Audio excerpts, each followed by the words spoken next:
Hello everyone. Once again welcome to GS by Shubha. How are you all? I hope you all will be very well. Now come to today's class. तो आज हमारी जो polity की है ये चौथी class है। हम इसमें क्या पढ़ रहे हैं? हम पढ़ रहे हैं salient features of the constitution, संविधान की प्रमुख विशेषताएं। तो हम किन किन विशेषताओं के बारे में जान चुके हैं, एक बार उस पर चर्चा करते हैं, फिर आज के अपनी क्लास पर आते हैं। तो अब तक हमने जान लिया था कि जो ये हमारा संविधान है ये सबसे लंबा और लिखित संविधान है। फिर हमने क्या जाना था? फिर हमने जाना था इसमें क्या जाना था? विभिन्न स्रोतों से विहित है ये हमारा जो संविधान है। फिर हमने जाना था नम्यता एवं अनम्यता का समन्वय। फिर एकात्मकता की ओर झुकाव के साथ संघीय व्यवस्था, इसके बारे में हम पढ़ चुके थे। फिर हमने क्या पढ़ा था? हमने पढ़ा था सरकार का संसदीय रूप। फिर उसके बाद हमने पढ़ा था संसदीय संप्रभुता एवं न्यायिक सर्वोच्चता में समन्वय। फिर उसके बाद क्या जाना था? एकीकृत व स्वतंत्र न्यायपालिका। आज क्या पढ़ने वाले हैं? आज की जो पढ़ेंगे उस वो जानते हैं आज हम क्या पढ़ने वाले हैं। आज हम पढ़ने वाले हैं मौलिक अधिकार, फंडामेंटल राइट्स। तो मौलिक अधिकारों का बस हम एक तरीके से ओवरव्यू लेंगे, लेकिन डिटेल में तो हम बाद में ही पढ़ेंगे। तो चलिए जानते हैं हमारे जो मौलिक अधिकार है उनमें क्या क्या चीज़ें हैं। इसमें आता है कि संविधान के तीसरे भाग में 6 मौलिक अधिकारों का वर्णन किया गया है। संविधान का जो थर्ड पार्ट है उसमें क्या किया गया है? हमारे फंडामेंटल राइट्स का वर्णन किया गया है, उसके बारे में बताया गया है। तो पहले 7 फंडामेंटल राइट थे हमारे, लेकिन जो प्रॉपर्टी का राइट था उसको हटा दिया गया था।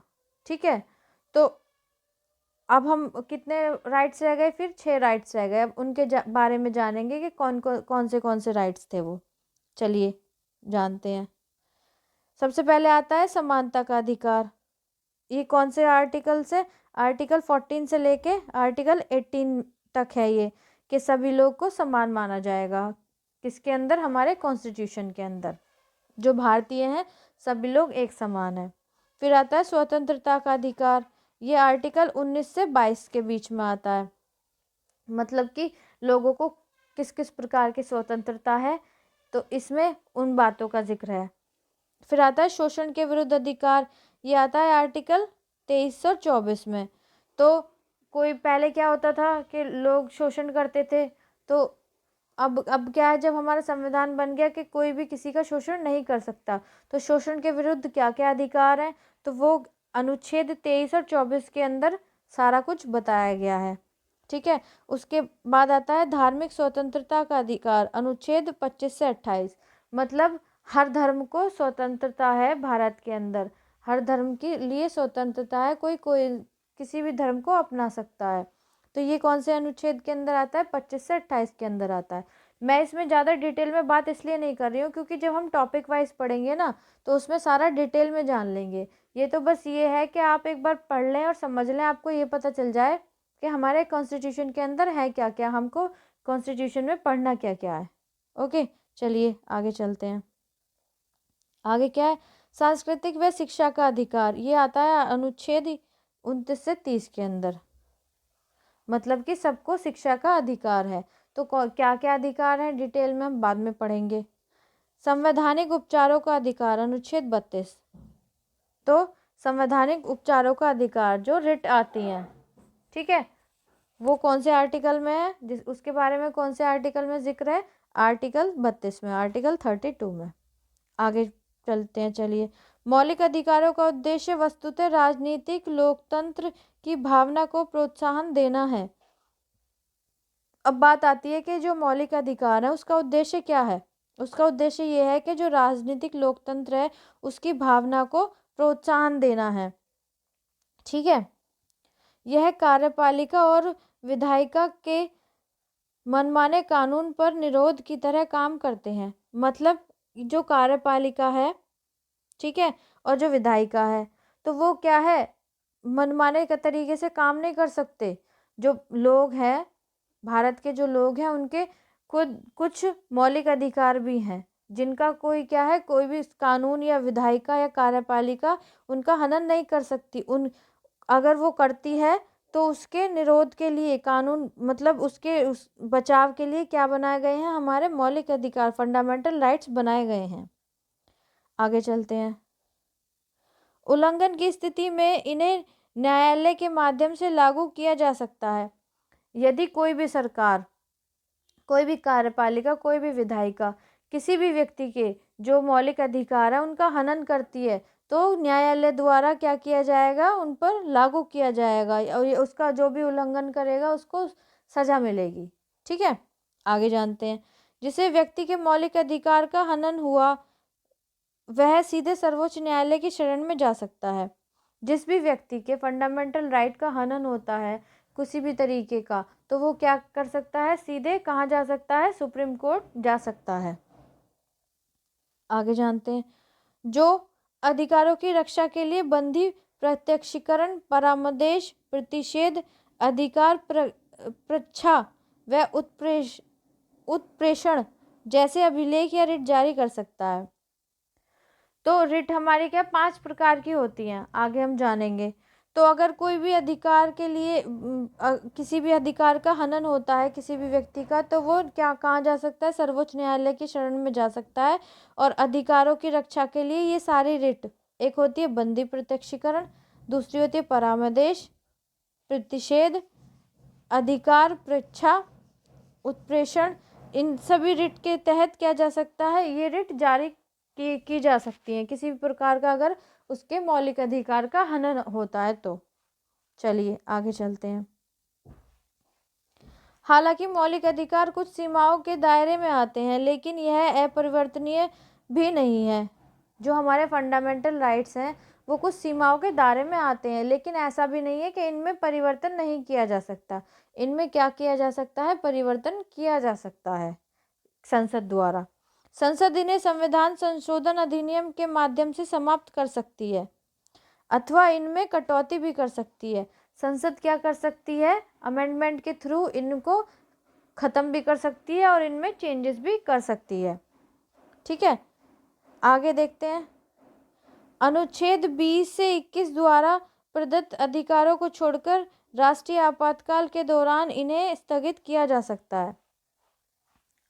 इमरजेंसी के दौरान क्या किया जा सकता है, हमारे जो फंडामेंटल राइट्स हैं वो उनको क्या कर इमरजेंसी के दौरान उन्हें स्थगित किया जा सकता है।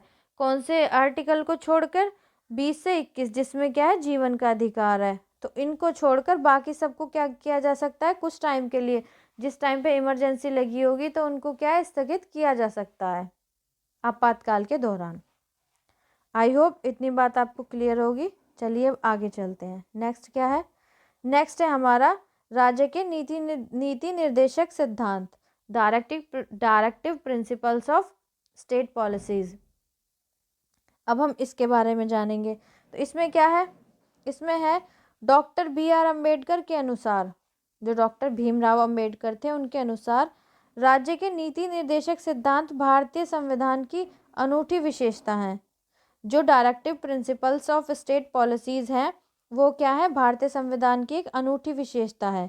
उनका उल्लेख संविधान के 4थे भाग में किया गया है। जो हमारा कॉन्स्टिट्यूशन है उसके 4th पार्ट में किसका उल्लेख किया गया है, directive principles of state policies का। 3rd पार्ट में क्या है, 3rd पार्ट में हमारे फंडामेंटल राइट्स जो अभी हमने पढ़ा है। 4th पार्ट में हमारे DPSPs, राज्य के नीति निर्देशक सिद्धांत। ठीक है, आगे जानते हैं। इन्हें मोटे तौर पर 3 वर्गों में विभाजित किया जा सकता है। जो हमारे राज्य के नीति निर्देशक सिद्धांत हैं, DPSPs हैं, उनको क्या है, 3 वर्गों में विभाजित किया जा सकता है। पहला है सामाजिक, गांधीवादी और उदार बौद्धिक। इनमें जो चीज़ें लिखी गई हैं तो उनको क्या है, इन 3 वर्गों में विभाजित की जा सकती हैं, जो भी बातें इसमें कही गई हैं। चलिए आगे जानते हैं। आगे क्या है, नीति निर्देशक तत्व का कार्य सामाजिक व आर्थिक लोकतंत्र को बढ़ावा देना है। जो नीति निर्देशक तत्व हैं, directive principles of state policies हैं, उनका कार्य क्या है, उनका कार्य है सामाजिक व आर्थिक लोकतंत्र को बढ़ावा देना। ठीक है, आगे इनका उद्देश्य भारत में एक कल्याणकारी राज्य की स्थापना करना है। इनका उद्देश्य क्या है? इनका उद्देश्य है कि भारत के अंदर एक कल्याणकारी राज्य की स्थापना हो। हालांकि आगे जानते हैं आगे क्या है। हालांकि मौलिक अधिकारों की तरह इन्हें कानूनी रूप से लागू नहीं किया जा सकता। जिस तरीके से हमारे फंडामेंटल राइट्स को लागू किया जा सकता है ना कानूनी तरह, अगर कोई उसका हनन करता है किसी भी तरीके का, तो हम कहाँ जा सकते हैं? हम सुप्रीम कोर्ट में जा सकते हैं अपने मौलिक अधिकारों की रक्षा के लिए। लेकिन directive principles of state policies क्या है? इनको लागू नहीं किया जा सकता कानूनी रूप से। संविधान में कहा गया है कि देश की शासन व्यवस्था में यह सिद्धांत मौलिक है और यह देश की जिम्मेदारी है कि वह कानून बनाते समय इन सिद्धांतों को अपनाए। इनका कब काम होता है? जो हमारे directive principles of state policies हैं कि जब कोई भी कानून बनाया जाता है ना, तो इनको मद्देनजर रखते हुए जो जो बातें हमारे directive principles of state policies में लिखी हुई हैं, उन बातों को दिमाग में रखते हुए, मद्देनजर रखते हुए कोई भी कानून बनाया जाता है। मतलब कि किसी भी तरीके का कोई जो बातें इसमें लिखी गई हैं उन बातों का उल्लंघन न किया जाए। लेकिन जो हमारे ये नीति, ये जो directive principles of state policies है, इसको लागू नहीं किया जा सकता जैसे हमारे फंडामेंटल राइट्स को लागू किया जा सकता है। आई होप इतनी बात क्लियर होगी। चलिए अब आगे चलते हैं।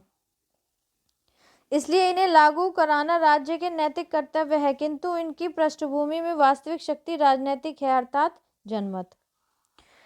इनको लागू कराना है या नहीं कराना है, तो ये किसके जिम्मेदारी है? ये राज्यों की जिम्मेदारी है, ये स्टेट्स की जिम्मेदारी है। स्टेट चाहें तो इनको लागू कर सकते हैं और ना चाहें तो नहीं कर सकते। लेकिन इनका एग्जैक्ट काम क्या है कि जब कोई भी नियम कानून बनाया जा रहा है तो इन बातों को ध्यान में रखते हुए कोई भी नियम कानून बनाया जाता है। ठीक है, तो इनकी जो पृष्ठभूमि है को वास्तविक शक्ति राजनीतिक है। जो इसकी वास्तविक शक्ति है वो क्या है? राजनीतिक है, अर्थात जनमत है। चलिए आगे चलते हैं, आगे देखते हैं आगे क्या है। तो ये तो था हमारा क्या था? राज्य के नीति निर्देशक सिद्धांत। अब आगे हम क्या जानेंगे? हमारे मौलिक कर्तव्यों के बारे में जानेंगे, जिनको हम क्या बोलते हैं? फंडामेंटल ड्यूटीज बोलते हैं। तो हमारी फंडामेंटल ड्यूटीज क्या क्या हैं उनको जानते हैं। चलिए, मूल संविधान में मौलिक कर्तव्य का उल्लेख नहीं किया गया है। जब हमारे संविधान का निर्माण हुआ था, हमारा संविधान बनकर तैयार हुआ था, जो मूल संविधान जिसको हम बोलते हैं, तो उसमें क्या है? मौलिक कर्तव्य का उल्लेख नहीं था। उस टाइम पे हमारे जो फंडामेंटल ड्यूटीज हैं वो नहीं थी।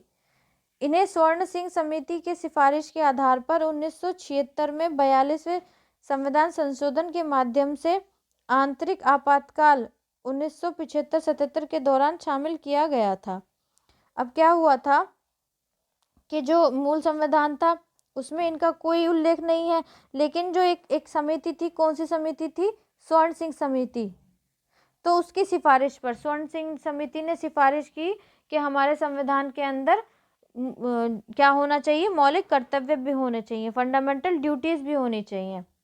ठीक है, तो उस आधार पर 1976 में 1976 में जो हमारा क्या हुआ था? 42वां संशोधन हुआ था, 42nd जो अमेंडमेंट हुआ था, उसके तहत इनको क्या किया गया था? हमारे संविधान में अपनाया गया था। उस टाइम क्या चल रही थी? इमरजेंसी चल रही थी 1975-77 के टाइम। तो उस टाइम क्या था कि जो कौन थी? इंदिरा गांधी थी, उन्होंने इमरजेंसी लगाई हुई थी। कहाँ? इंडिया में। ठीक है, चलिए आगे जानते हैं। 2002 में 86वें संविधान संशोधन ने एक और मौलिक कर्तव्य को जोड़ा। 2002 में क्या हुआ? जो हमारा 86वां संविधान संशोधन हुआ था, 86th जो अमेंडमेंट हुआ था 2002 के अंदर, तो उसमें क्या है? एक और हमारे फंडामेंटल ड्यूटी को ऐड किया था, इंक्लूड किया था। वो कौन सी थी वो हम आगे जानेंगे, अभी उस बारे में कोई जिक्र नहीं है, क्योंकि अभी हम बस एक तरीके से पढ़ रहे हैं। विशेषता है हमारे संविधान के अंदर, क्या क्या विशेषता है हम उसके बारे में जान रहे हैं। ठीक है, चलिए आगे चलते हैं।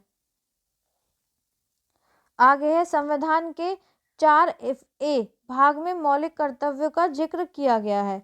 हमारा जो कॉन्स्टिट्यूशन है उसके 4th A पार्ट में किसका जिक्र किया गया है? फंडामेंटल ड्यूटीज़ का, जिनमें केवल एक अनुच्छेद 51 क्या है, जिसमें केवल कौन सा आर्टिकल है? 51 क्या, कौन सा आर्टिकल है? 51 के आर्टिकल है, ठीक है।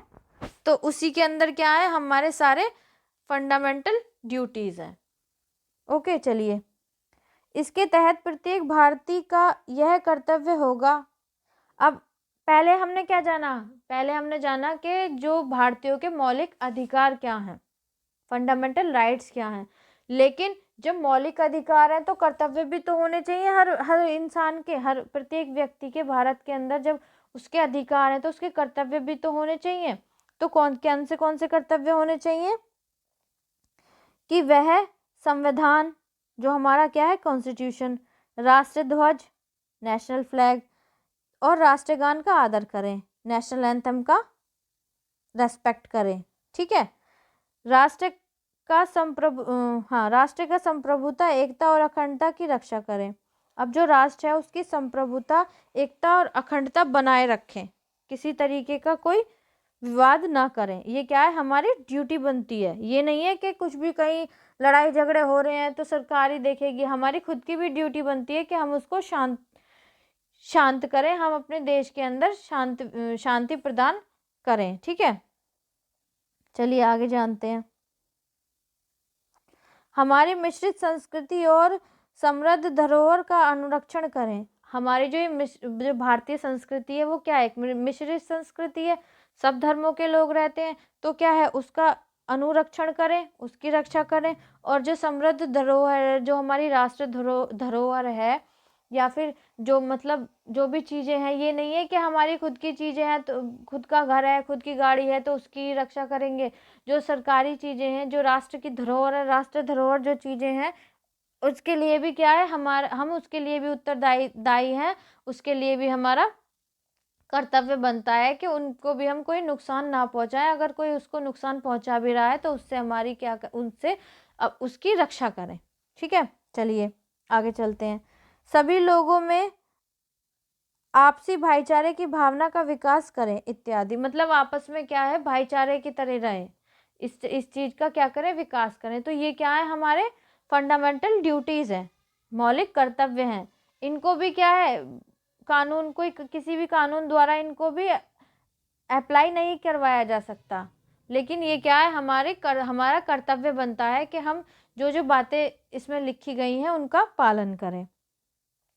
आगे जानते हैं, आगे क्या है? आगे है, मौलिक कर्तव्य नागरिकों को यह याद दिलाता है कि अपने अधिकारों का इस्तेमाल करते समय उन्हें याद रखना चाहिए कि उन्हें अपने समाज, देश व अन्य नागरिकों के प्रति कुछ जिम्मेदारियों का निर्वाह भी करना है।